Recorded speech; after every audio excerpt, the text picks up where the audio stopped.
अरे ऐसे कैसे तो वो तो मोबाइल होता है, अपन क्या करें। हो गया शायद शुरू। हाँ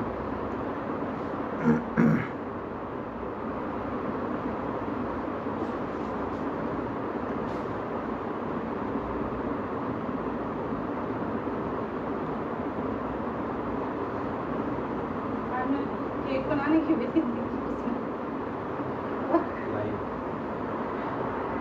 हेलो, उसको हटा दो।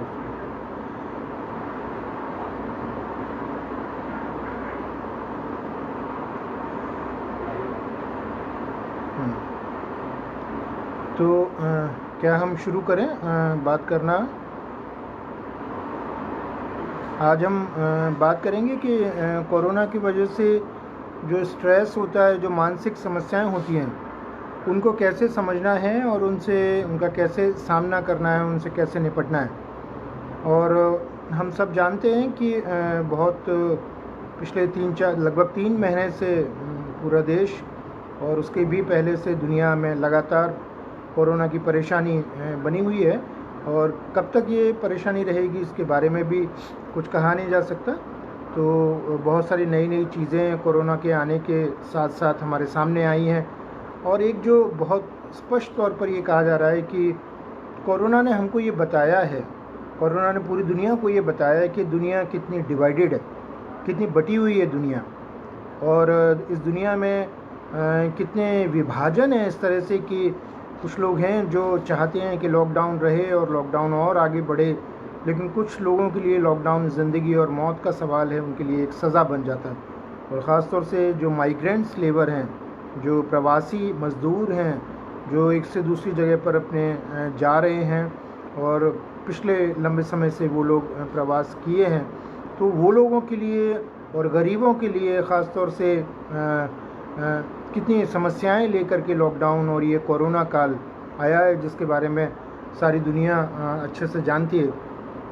ख़ास तौर से अगर हम मज़दूरों की बात करें, प्रवासी मज़दूरों की बात करें, तो माइग्रेशन का माने इधर से उधर आने जाने का मज़दूरों के मन पर, क्योंकि दरअसल गरीबों की साइक को कोई ज़्यादा कदर नहीं की जाती, क्योंकि गरीबों के स्वास्थ्य की भी कोई ज़्यादा कदर नहीं की जाती, किसी को फ़िक्र नहीं होती है। उस तरह से गरीबों के मन पर क्या असर पड़ता है, मज़दूरों के मन पर क्या असर पड़ता है, उसकी भी कोई दुनिया को ज़्यादा फिक्र नहीं है। लेकिन दुनिया भर में जो तमाम सारे दूसरे देशों में अध्ययन हुए हैं, वो ये बताते हैं कि माइग्रेंट्स पर, गरीबों पर, मज़दूरों पर ये इसके लॉकडाउन के बहुत बुरे प्रभाव हुए हैं, और कोरोना में उनको बहुत तरह की समस्याओं का, बहुत ही अलग तरह की समस्याओं का सामना करना पड़ा है, और वो अभी भी कर रहे हैं। तो उन पर एक तो बीमारी की मार, वो बीमारी को लेकर के बहुत संवेदनशील है, और उसके साथ साथ में वो लगातार गरीबी की मार उनके ऊपर जो एक लंबे समय से पड़ती आ रही है, तो वो सारी चीज़ों को वो झेलते हुए किस तरह से सरवाइव कर रहे हैं, किस तरह से अपने जीवन को लेकर के चल रहे हैं, ये अपने आप में सोचना, इस पर बात करना ही एक चुनौतीपूर्ण काम हो जाता है। हम लोग भोपाल में जितने भी यहाँ क्वारंटीन सेंटर्स बनाए हुए हैं और जो कोविड केयर सेंटर्स हैं, उनको हम लगातार पिछले 1.5 महीने से विज़िट कर रहे हैं, और अभी तक हमने लगभग 1300 लोगों को क्वारंटाइन सेंटर में जाकर के उनका मानसिक स्वास्थ्य की जांच की है, उनका मानसिक स्वास्थ्य की स्थिति का पता किया है, और उनको परामर्श, उनको कई सारी साइकोलॉजिकल हेल्प या मेंटल हेल्थ से रिलेटेड हेल्प हमने उनको जा कर के दी है। तो बहुत दूर दूर के लोग क्वारंटाइन सेंटर्स में आए हुए हैं। कुछ माइग्रेंट्स, चूँकि बीच में बहुत बड़ा इशू हुआ था, सरकार बिल्कुल माइग्रेंट्स पर ध्यान नहीं दे रही थी, सुप्रीम कोर्ट को दखल देना पड़ा, और सुप्रीम कोर्ट को ये कहना पड़ा कि जल्दी से जल्दी माइग्रेंट्स को सेटल किया जाए। और माइग्रेंट्स में सुप्रीम कोर्ट ने एक और महत्वपूर्ण बात कही कि माइग्रेंट्स के बीच में साइकोलॉजिकल हेल्प की प्रोवाइड कराई जाए। तो जब ये सुप्रीम कोर्ट ने बोला, तो फिर हमको इस संदर्भ में आदेशित किया गया कि हम जो है क्वारंटीन सेंटर्स में जाएं, जहां कि माइग्रेंट्स को रखा गया है, उन मज़दूरों को रखा गया है, और उन क्वारंटीन सेंटर्स में जाकर के हम उनको साइकोलॉजिकल हेल्प प्रदान करें।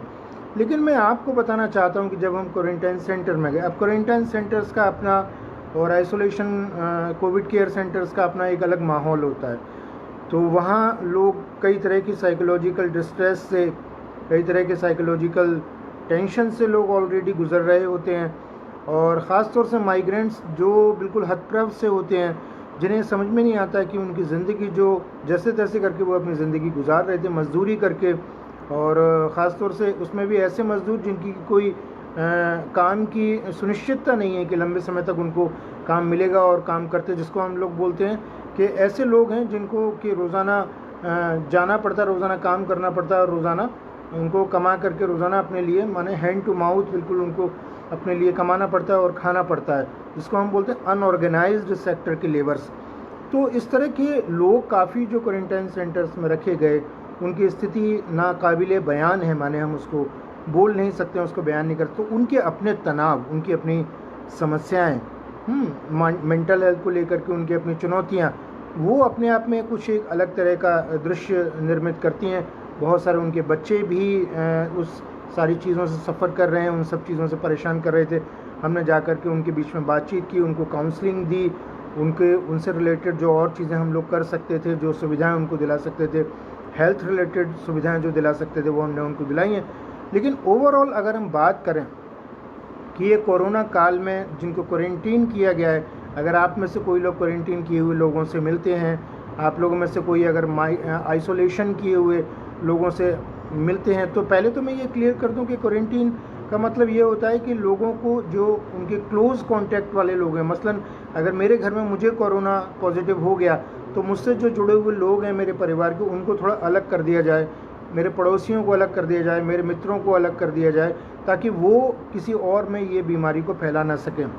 अब ये होता है कि क्वारंटाइन में जब लोगों को भेज दिया जाता है तो उनके अंदर कई तरह की शंकाएं होती हैं, कई तरह के उनके अंदर शक होते हैं कि भाई मेरे भाई को निकल आया है, मेरे पिताजी को पॉजिटिव निकल आए हैं, मेरी माँ पॉजिटिव निकल आई हैं। अब आज ही मैं जो है सुबह से क्वारंटाइन सेंटर में यहाँ भोपाल में था, तो मैंने 2 ऐसी फैमिलीज से बात की जिनमें कि मदर कोविड केयर हॉस्पिटल में एडमिट हैं, एक का बेटा कोविड केयर सेंटर हॉस्पिटल में एडमिट है। और जब वो वहाँ पर हॉस्पिटल में एडमिट हैं और ये यहाँ क्वारंटीन में हैं, तो आप ये समझ सकते हैं कि इनके मन की हालत क्या होगी। तो एक तो ये लगता है कि कहीं उनको पॉजिटिव निकला तो उसके साथ साथ में कहीं हमको पॉजिटिव तो नहीं है, कहीं शायद हमारी जांच ठीक ठाक से हुई है या नहीं हुई है। और वो जांच की जो रिपोर्ट आई है, कई लोगों की रिपोर्ट नहीं आ पाती है, बहुत लेट होती है, उससे शंकाएं और ज़्यादा बढ़ती जाती हैं। तो लोगों में क्वारंटीन सेंटर के अंदर कई तरह की मानसिक स्वास्थ्य क्वारंटीन सेंटर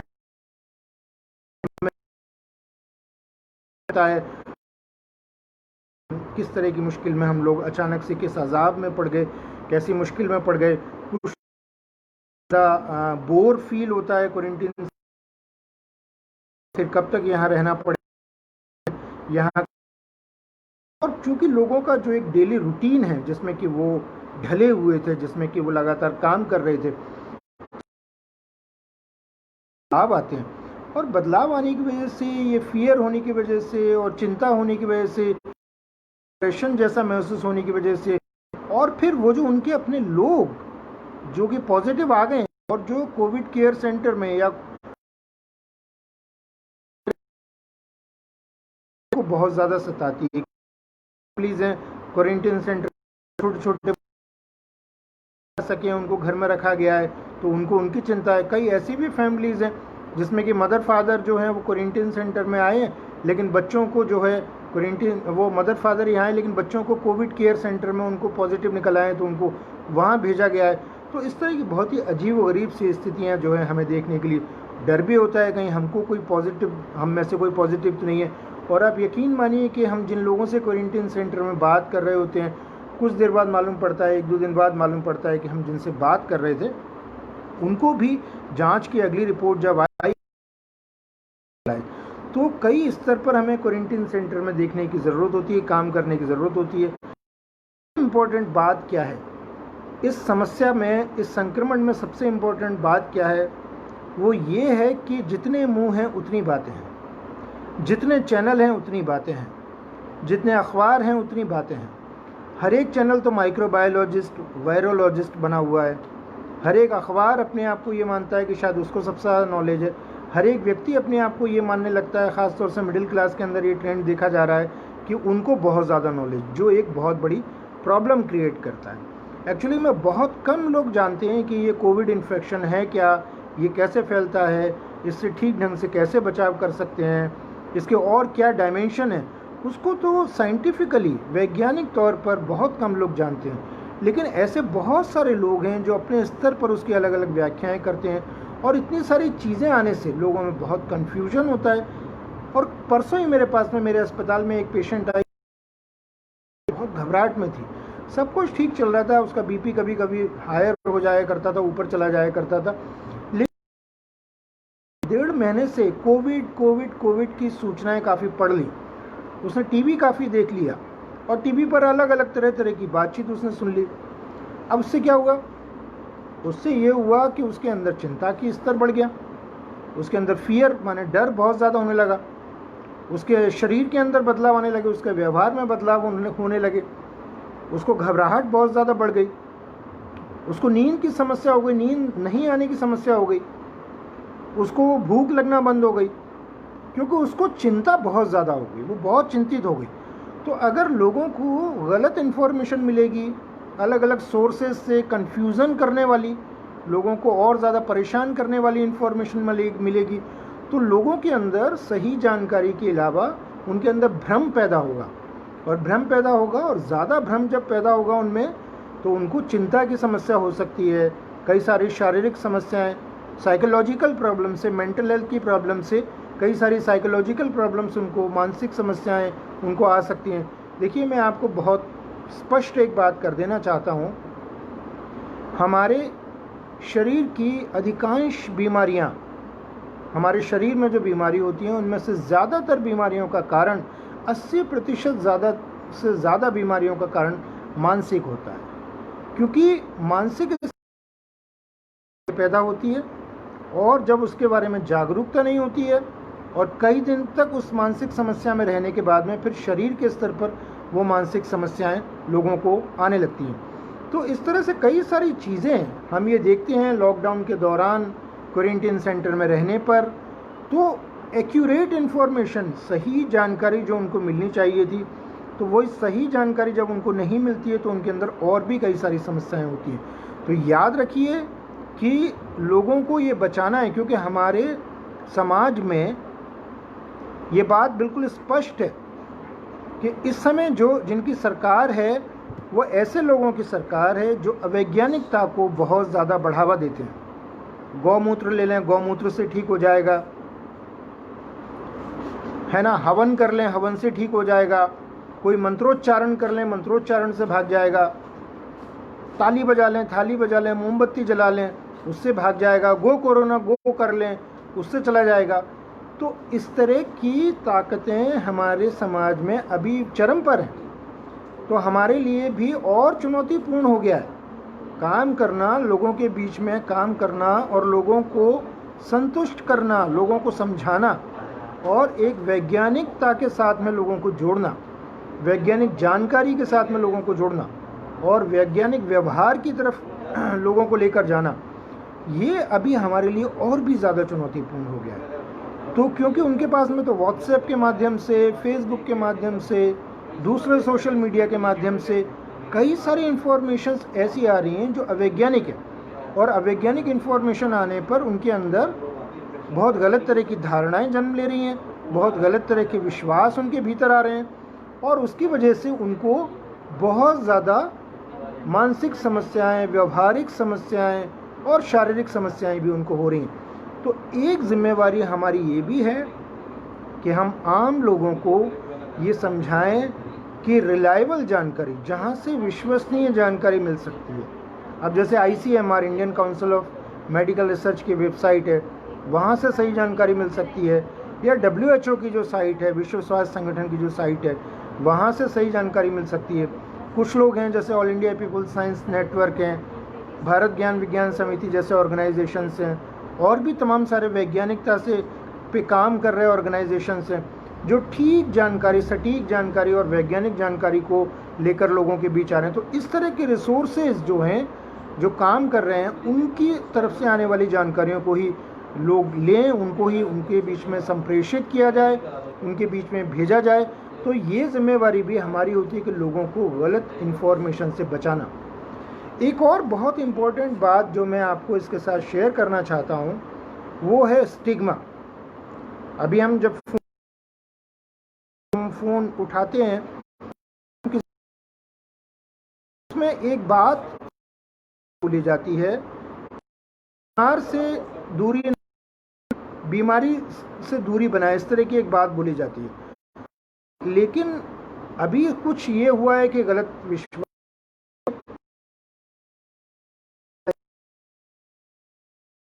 अवैज्ञानिक लोगों के अंदर क्या है कि इस बीमारी या बहुत गलत किस्म के विश्वास पनप गए, बहुत किस्म की जैसे आप याद करिए वो ज़माना जब कि लेप्रोसी, उस बीमारी के भीतर बहुत या तपेदिक की बहुत सारी गलत धारणाएं हुआ करती थी।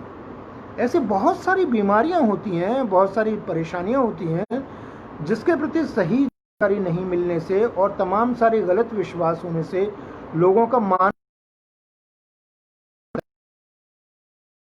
लेकर के भी कुछ ऐसा है। मानसिक समस्याओं में जिनमें हम लोग काम करते हैं, मैं काम करता हूं, मानसिक समस्याओं को लेकर के भी लोगों के बीच में धारणाएं अच्छी नहीं है। लोग मानसिक रोग चिकित्सक के पास में मानसिक समस्याओं को लेकर के लोग क्या सोचते हैं कि अरे ये कोई कोई हम पागल हैं क्या। जनरली मानसिक समस्याएं, सारी मानसिक समस्याएं कोई इतनी गंभीर नहीं होती कि जिनको आप उस दायरे में लेकर के आए मैडनेस।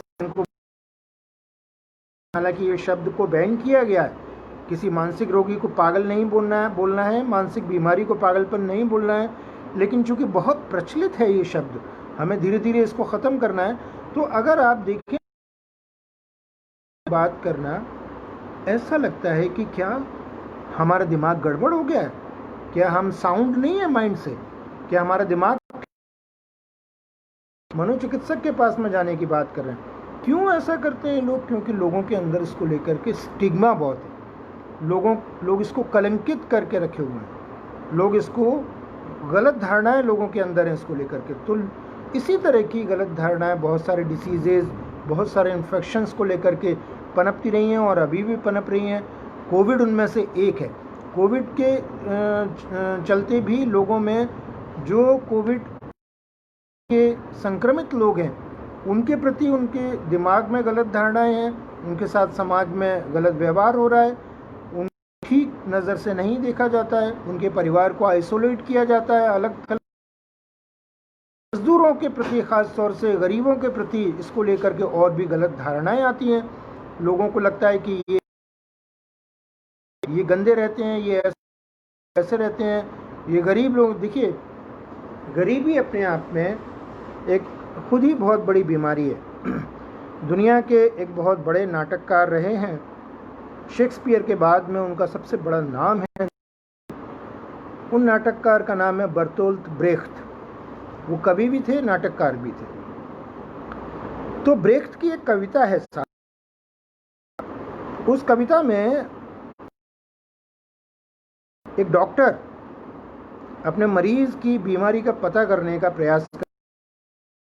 कहीं यहाँ स्टेथोस्कोप लगाता है, कहीं यहाँ आला लगाता है, कहीं ऐसे टेम्परेचर लेता है, कहीं वैसे टेम्परेचर लेता है। बहुत देर बाद जब वो डॉक्टर अपने मरीज़ की बीमारी को जांचते जांचते नहीं पकड़ पा रहा है, नहीं समझ पा रहा है, तो मरीज़ खुद कराहते हुए, दर्द से कराहते हुए मरीज़ खुद अपने डॉक्टर से बोलता है कि डॉक्टर, मेरी बीमारी कुछ और नहीं, सिर्फ गरीबी है।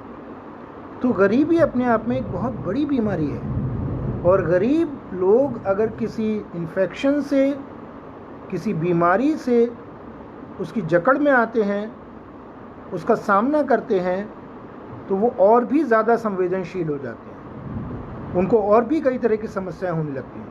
एक तो भारत एक ऐसा देश है, दुनिया भर में एक अनोखा, एक अकेला देश है जहाँ पर कि लोगों को स्वस्थ रहने के लिए अपने गहने बेचने पड़ते हैं, अपनी ज़मीन बेचनी पड़ती है, अपने घर के बर्तन तक बेच देने पड़ते हैं। तो भारत एक ऐसा देश है जहाँ पर हेल्थ के लिए आउट ऑफ पॉकेट एक्सपेंडिचर, जेब से खर्च होने वाला, जेब से लगने वाला पैसा दुनिया भर में यहाँ सबसे ज़्यादा है, क्योंकि यहाँ प्राइवेटाइजेशन बहुत ज़्यादा हो रहा है और जो सार्वजनिक स्वास्थ्य तंत्र है वो कमज़ोर हालत में।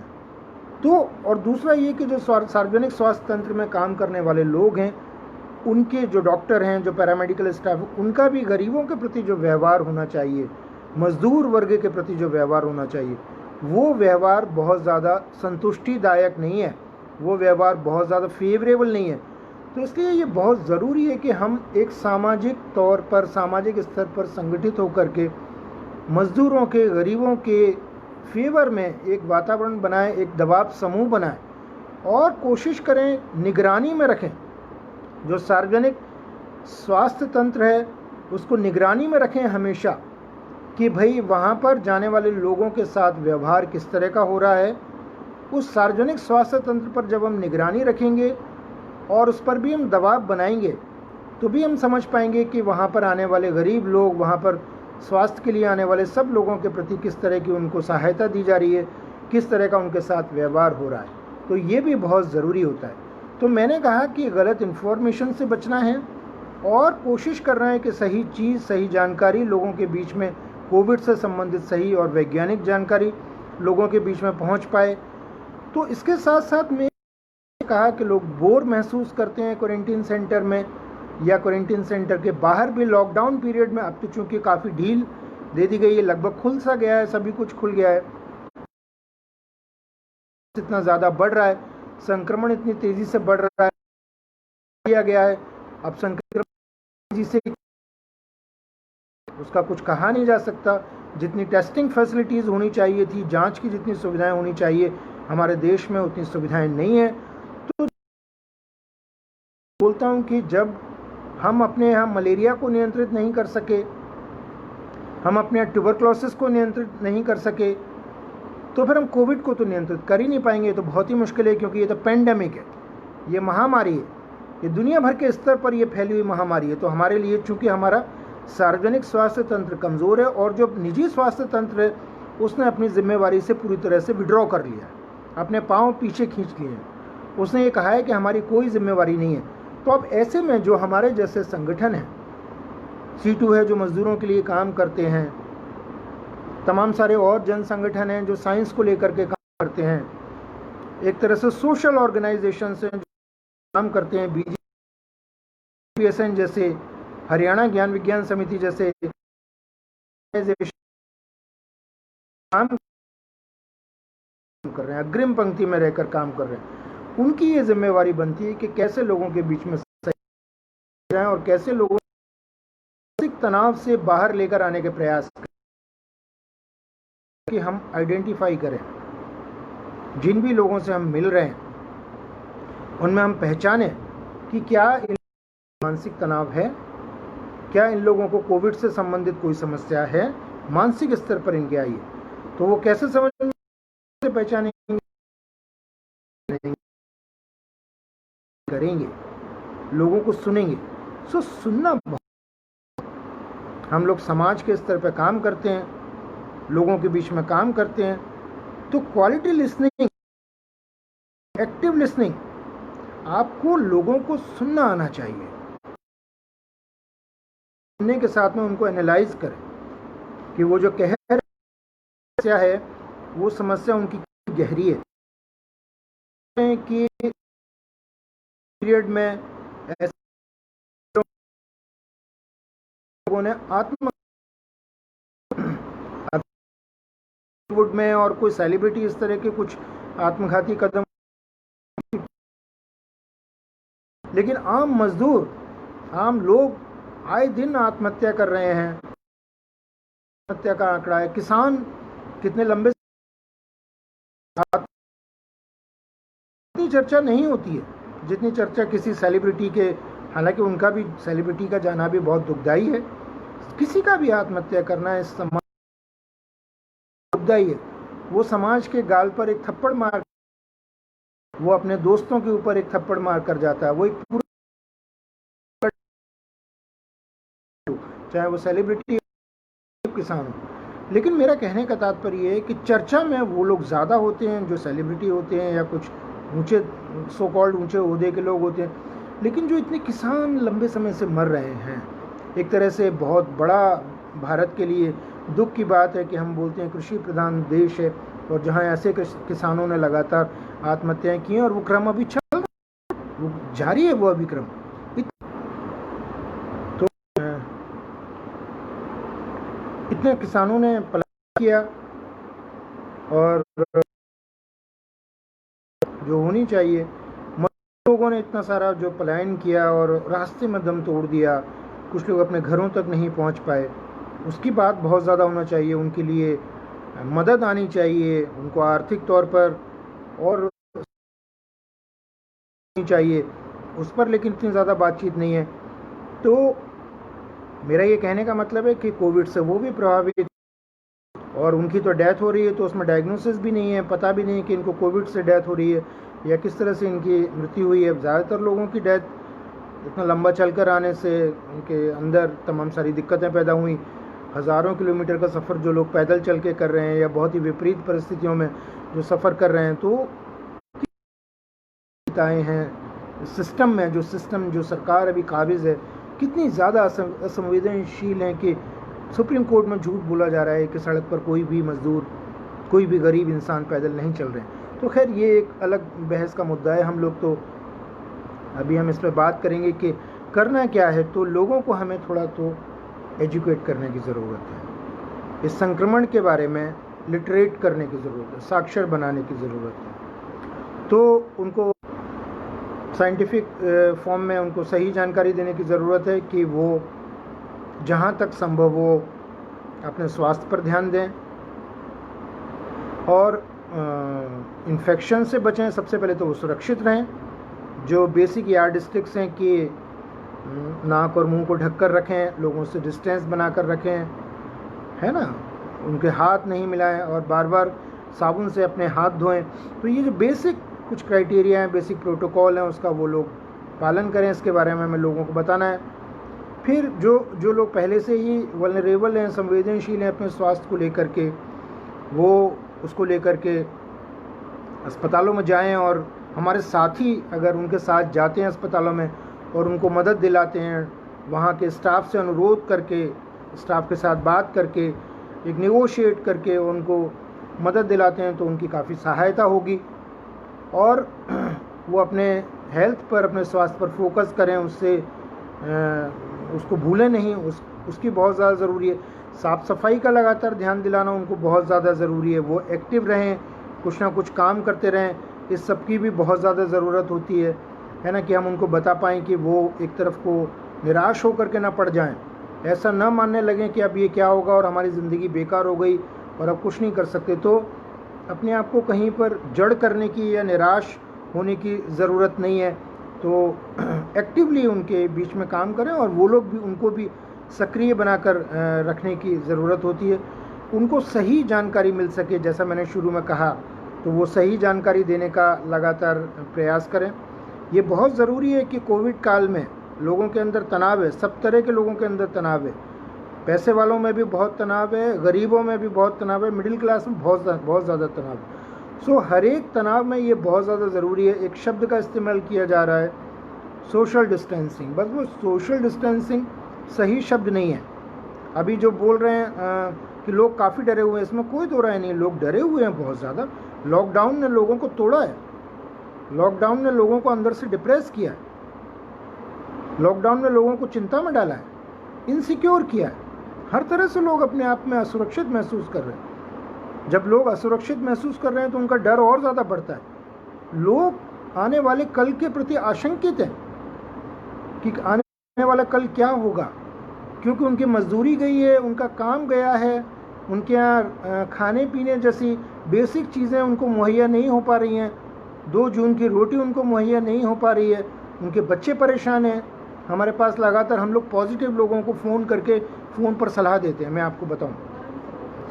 तो फ़ोन पर सलाह देते हैं, हम उनको मानसिक स्वास्थ्य की सलाह देते हैं। दोस्तों, मुझे बहुत दुख होता है जब मैं किसी को मानसिक स्वास्थ्य की सलाह देने के लिए फ़ोन करता हूँ, वहाँ से लोग मुझे कहते हैं कि खाना नहीं है, राशन कहाँ मिलेगा ये बता दें, 3 दिन से हमने केवल नमक रोटी खाई है ये बता दें। मुझे लगता है कि ऐसी कंडीशन में मैं उनको क्या मानसिक स्वास्थ्य पर सलाह दूँ, किस तरह से, क्योंकि बेसिक चीज़ उनको मुहैया नहीं है। खाना पीना उनको बेसिक जो है, वो जो मुख्य ज़रूरत है वो ही उनको मुहैया नहीं है, तो हम कैसे उनको मानसिक स्वास्थ्य पर सलाह दे सकते हैं। तो हमारा पूरा शिफ्ट होता है, फिर हम कोशिश करते हैं कि कहाँ से हम इनको सबसे पहले राशन उपलब्ध करा सकते हैं,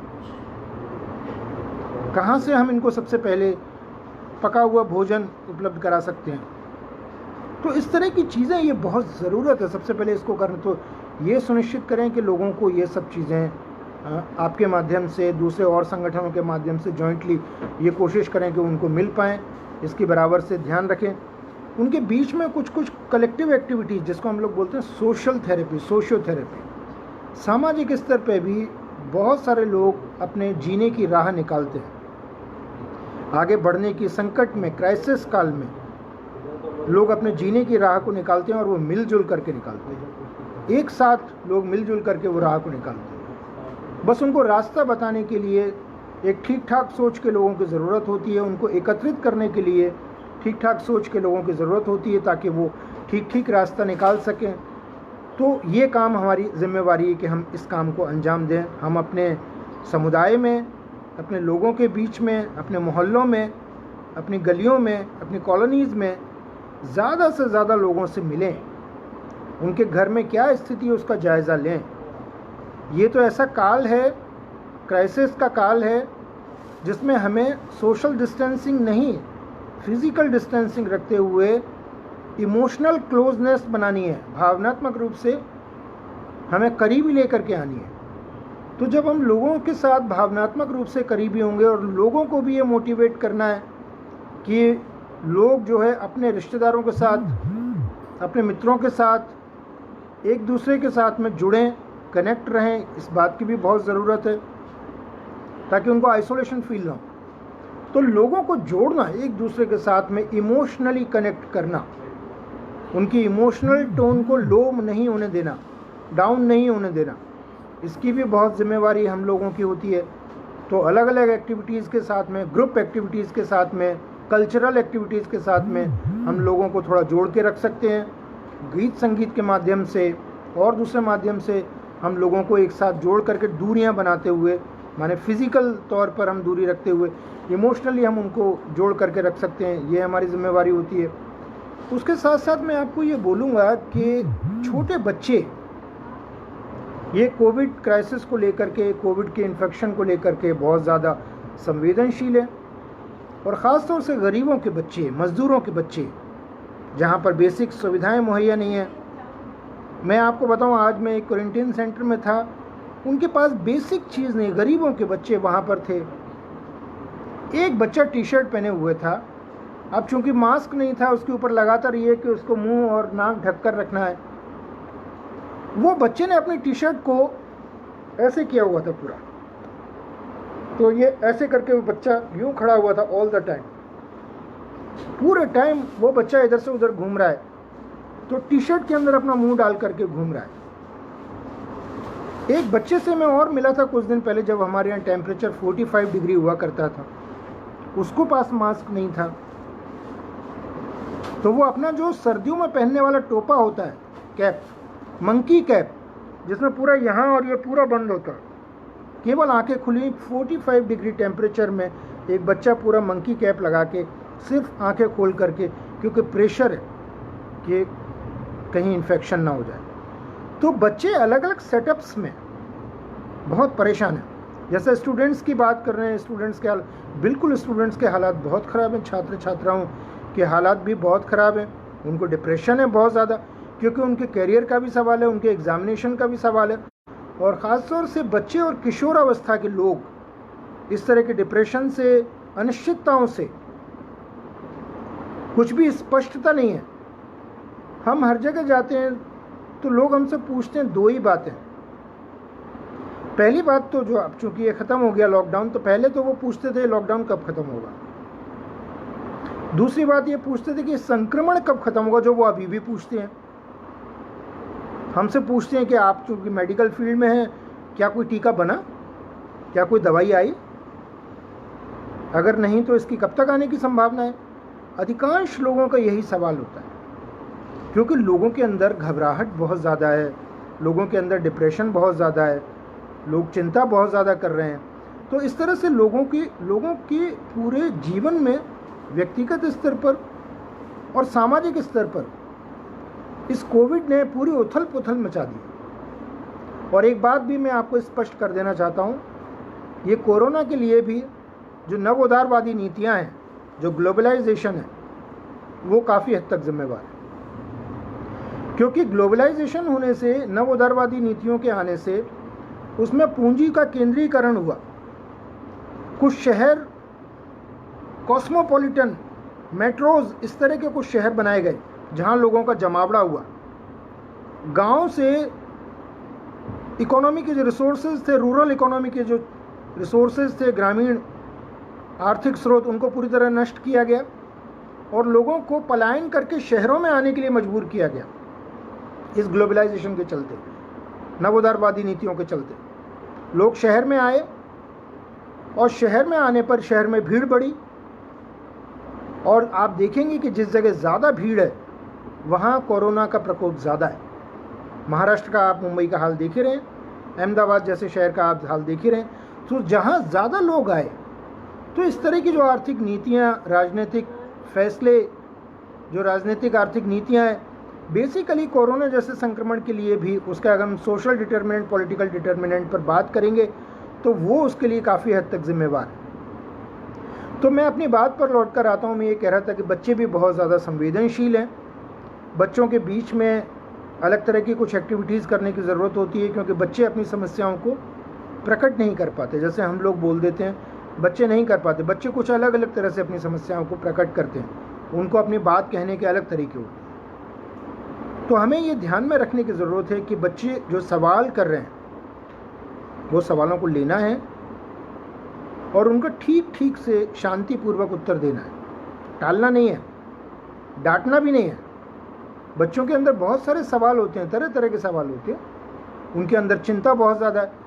और बच्चों को, जैसा अभी लिख रहे हैं कि स्टूडेंट भी प्रॉब्लम में, डेफिनेटली बच्चे भी प्रॉब्लम में हैं, तो उनको रीअश्योरेंस देने की ज़रूरत है।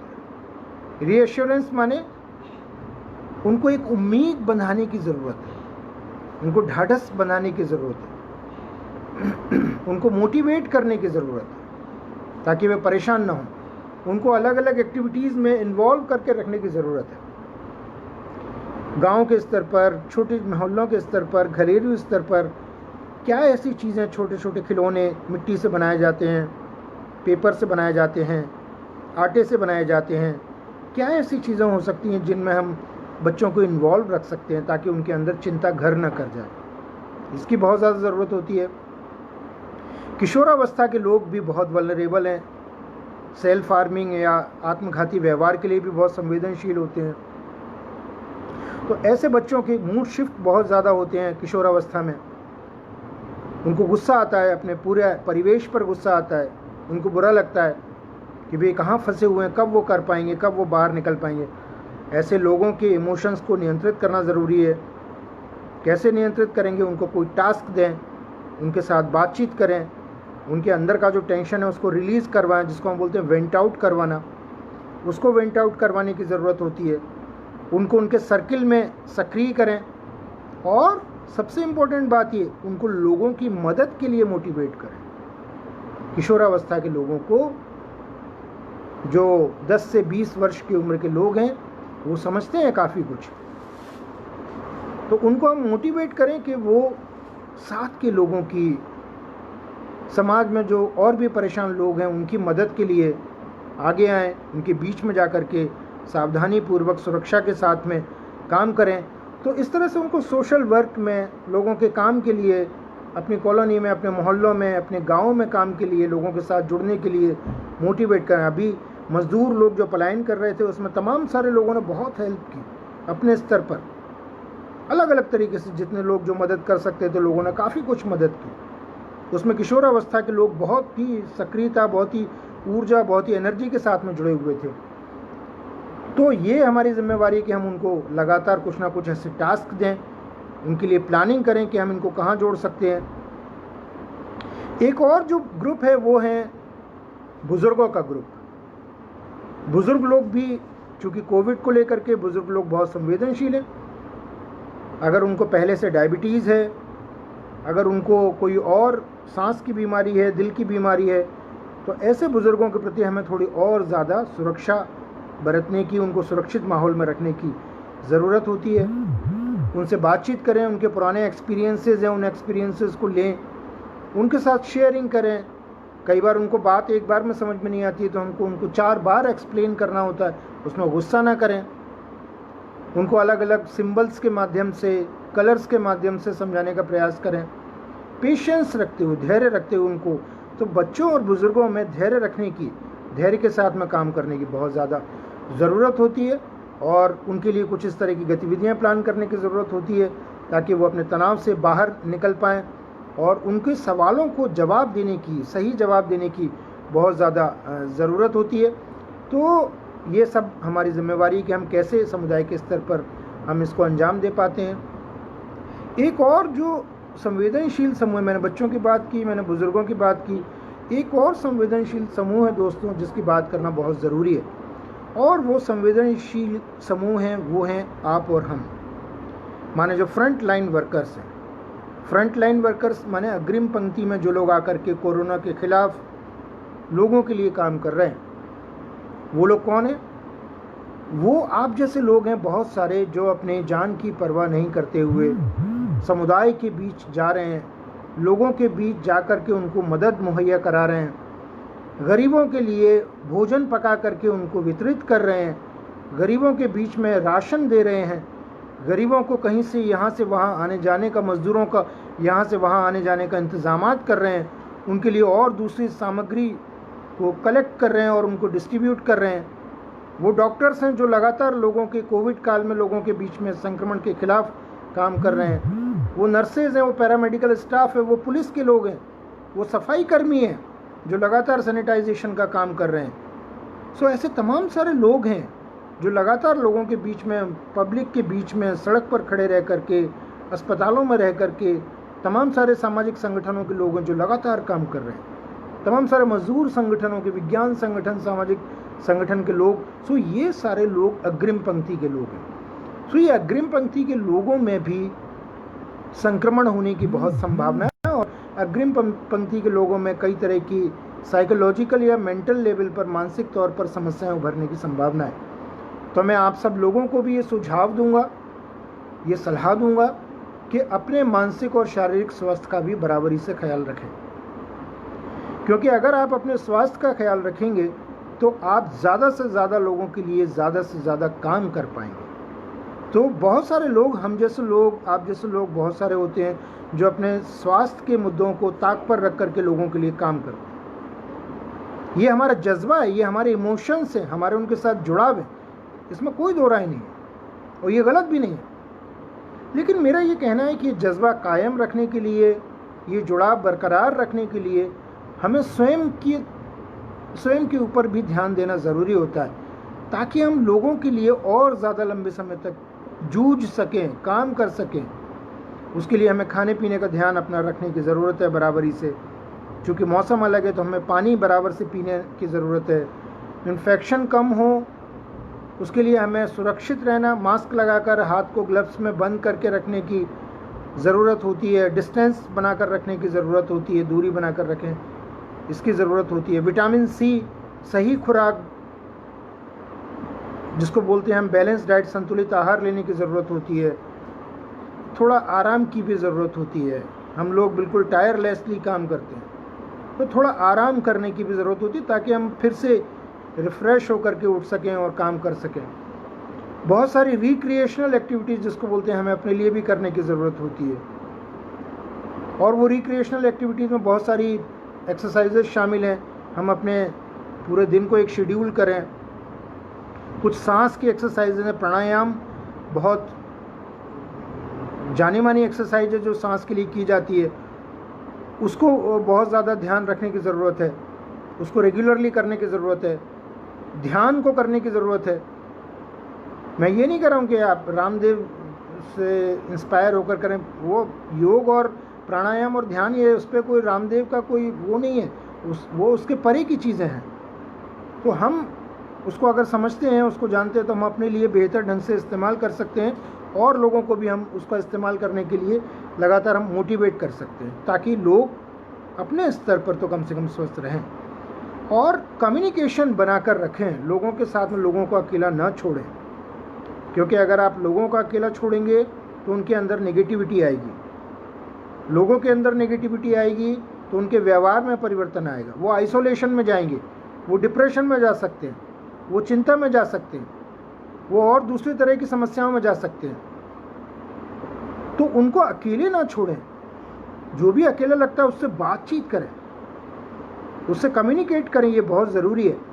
और पॉजिटिव वे में कम्युनिकेट करें, उसका हाल पूछें, फ़ोन पर हाल पूछें, वीडियो चैट के द्वारा हाल पूछें, उसके घर मिलने जाएं तो एक दूरी के साथ में मिलें, बाहर ही भले ही मिलें क्यों ना, लेकिन उनसे लगातार हाल पूछने की ज़रूरत है, उनके साथ में कम्युनिकेट करने की ज़रूरत है, ताकि लोग अपनी समस्याओं को शेयर कर सकें। अगर लोग ऐसे आपको नज़र आते हैं तो उनके लिए, चूँकि हम सारे लोग करते ही हैं, आपस में इकट्ठा करते हैं, लोगों के लिए पैसा भी एकत्रित करते हैं, सामान भी एकत्रित करते हैं, वो उन तक पहुँचाते हैं, ये सब तो हमारे आज के काम नहीं है, ये हमेशा से हर एक आपदा में, हर एक महामारी में हम लोग इस तरह के काम हमेशा से ही करते रहे, हम और आप मिल करके। तो ये सारी चीज़ों को हमें बरकरार रखना है, जिसके लिए कि हम लगातार स्वयं को भी व्यवस्थित रखें, ये भी हमारी जिम्मेवारी होना चाहिए, ये मेरा कहना है। अब यहाँ पर कुछ लोग बोल रहे हैं कि अग्रिम पंक्ति में काम करने वाले कर्मचारियों को सुरक्षा किट तक नहीं, ये समस्या है, ये जेन्युइन प्रॉब्लम है, लोगों को इन सब चीज़ों से महरूम किया जा रहा है, दूर रखा जा रहा है, और लोग अपनी जान जोखिम में डाल करके, फिर भी लोग अपनी जान जोखिम में डाल करके पॉजिटिव लोगों के बीच जा रहे हैं, पॉजिटिव लोगों में काम कर रहे हैं। वेतन की भी समस्याएं हैं कि कर्मचारी, बहुत सारी समस्याएं, लेकिन दोस्तों इन सारी समस्याओं के चलते भी हमें तो काम करना है, क्योंकि हम इस दुनिया में काम करने के लिए, लोगों की मदद करने के लिए आए हैं। हमें ये मालूम होना चाहिए, हम जो खामियां हैं उसकी खामियों की तरफ ध्यान भी दिलाते रहेंगे, जो कमियां हैं कमियों की तरफ हम इंडिकेट भी करते रहेंगे, लेकिन जो हमारी रिस्पॉन्सिबिलिटी है, तो हमारी रिस्पॉन्सिबिलिटी कमियों की तरफ ध्यान दिलाना भी है और लोगों के लिए काम करना भी है, एक साथ दोनों तरफ से। हमें सरकार के ऊपर ही दबाव बनाना है, उसके ऊपर भी निगरानी रखनी है, और लोगों के लिए भी हमें पूरी इन्वॉल्वमेंट के साथ, पूरे समर्पण के साथ में भी हमें लोगों के लिए काम करना है। तो मैं अंत में सिर्फ आपसे थोड़ी सी बात और मैं करूँगा, और चूँकि मैंने जो बातें आपसे की हैं, मैं लगभग उन्हीं बातों को आपके बीच में फिर से दोहराना चाहूँगा, और वो बातें जो मैंने शुरू से आपको अपने प्रेजेंटेशन, अपनी बातचीत मैं आपसे चर्चा कर रहा हूँ, उसके दौरान ही मैं आपको बोल रहा हूँ। तो मैंने कहा कि लोगों को बताएं कि थोड़ा एक्टिव रहें, ये बहुत ज़रूरी है, सक्रिय रहें, थोड़ा सा आलस न करें, थोड़ा सा ध्यान रखें, और सक्रियता के साथ में स्वयं के व्यवस्थापन में, अपनी चीज़ों को व्यवस्थित करने में, अपने घर को, अपनी देह को धोना, अपने कपड़े, इन सबको रेगुलरली नियमित रूप से करें, उसमें व्यवस्थापन बरकरार रखें। अपने आसपास के वातावरण को अव्यवस्थित नहीं होने दें, इस बात की बहुत ज़रूरी है। बहुत काम करने के बाद में थोड़ा सा ब्रेक, जो ज़रूरी है वो ब्रेक भी लें, इस बात की ज़रूरत है। तीसरी चीज़ जो मैंने आपसे बीच बीच में बात की है, दूसरों के साथ में लगातार कनेक्ट रहें, किसी भी माध्यम से जो आप लोगों के साथ जुड़ सकते हैं वो उनके साथ में बराबर जुड़े रहिए, लोगों के साथ में संबंध ख़त्म मत करिए।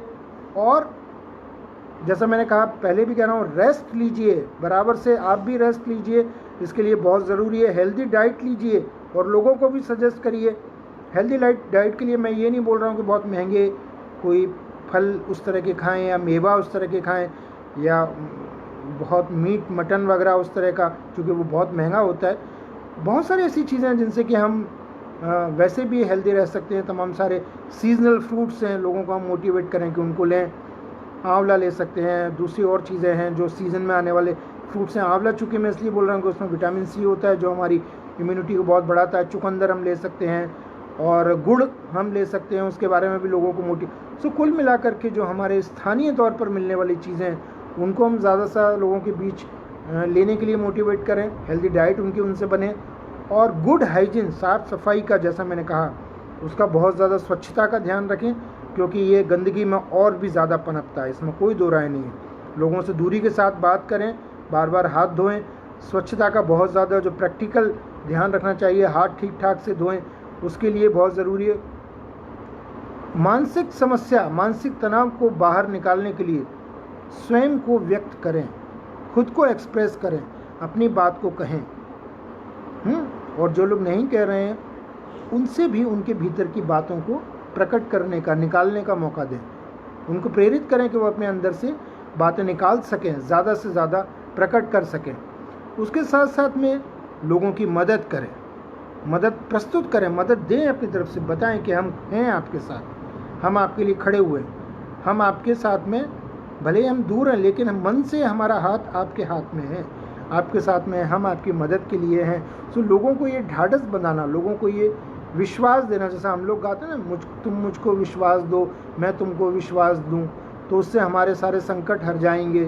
तो वही विश्वास देने की, एक दूसरे में कॉन्फिडेंस जनरेट करने की ज़रूरत होती है कि हम एक दूसरे के साथ में विश्वास पैदा करें, लोगों को मुझ में विश्वास हो और मैं लोगों में यकीन करूं, ये इसकी बहुत ज़्यादा ज़रूरत होती है। तो ये हम लगातार करेंगे। और जो कुछ जो बड़ी बड़ी बातें की जा रही हैं, ये इतना ख़तरनाक है, इतना मुश्किल है, ये सब चीज़ें हैं, जो गलत जानकारियाँ दी जा रही हैं, उनसे लोगों को दूर करने की कोशिश करें।